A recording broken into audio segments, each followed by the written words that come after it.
뉴스의 깊이를 더하는 시간 뉴스 더하기 김현수입니다.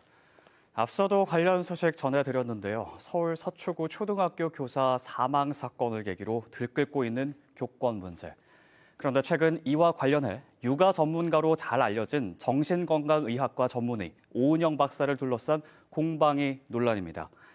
발단은 지난 19일 소아청소년 정신과 전문의 서천석 박사가 자신의 SNS에 올린 글. 방송에서는 매우 심각해 보이는 아이의 문제도 몇 차례의 상담 또는 한두 달의 노력으로 해결할 수 있는 듯 꾸민다. 만약 그것이 가능하다면 그렇게 해결 못하는 부모와 교사에게 책임이 갈 수밖에 없다. 이렇게 오은영 박사가 출연하는 TV 프로그램을 비판했는데요. 논란이 일면서 해당 게시글은 삭제됐습니다. 하지만 일부 교사와 학부모들을 중심으로 오은영 박사의 이른바 금쪽이 솔루션이 교권 침해에 영향을 줬다면서 오은영 박사 책임론까지 등장했습니다. 오은영 박사가 저서를 통해 구체적으로 교사에게 민원을 제기하는 방법을 소개했다는 주장인데요. 하지만 또 한편에서는 해당 내용은 교실 바닥에 지우개가루도 떨어뜨리지 못하게 하는 지나치게 깔끔한 교사, 본인이 소리에 너무 예민해서 쉬는 시간에도 아이들이 떠들지 못하게 하는 교사, 이런 특정 교사일 때 정중히 도움을 요청하라는 맥락이라고 꼬집기도 했습니다. 오은영 박사는 이렇게 하라고 했는데 선생님은 그렇게 안 해주신다. 선생님은 우리 아이의 마음을 잘 읽어주지 않는다라면서 일부 학부모들이 교사에게 오은영 박사의 해결책을 요구한다는 증언도 나오고 있는데요.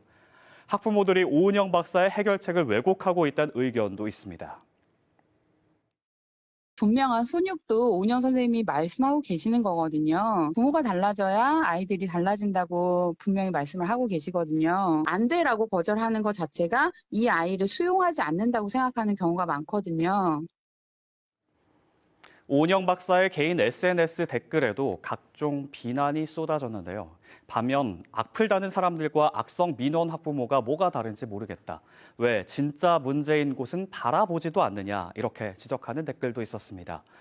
한 교원단체가 교사들을 대상으로 교권 침해 대응 방법을 조사한 결과 혼자 해결한다는 응답이 가장 많았고 모른 채 하거나 참고 넘긴다는 응답이 두 번째였습니다.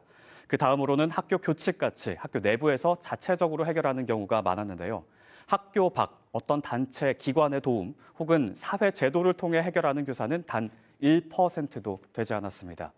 결국 이번 사안의 핵심은 이렇게 법적, 제도적 사각지대에 놓여 있는 교권인데 오은영 박사 책임 공방은 도리어 이런 본질을 흐리고 있다는 지적이 나오는 겁니다.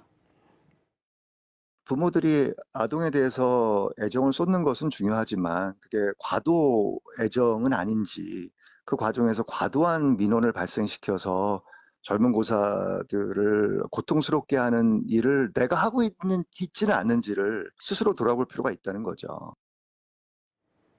교육학에서 교권이란 교육을 할 권리와 더불어 교육을 받을 권리까지 포함하고 있습니다.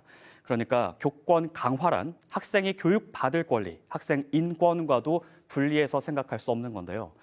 지금은 누군가를 향해 책임의 화살을 돌리기보다는 학부모와 교육당국, 우리 사회 구성원이 함께 학생과 교사 모두가 존중받는 교실을 위해 고민해야 할 때가 아닐까요? 지금까지 뉴스더하기였습니다.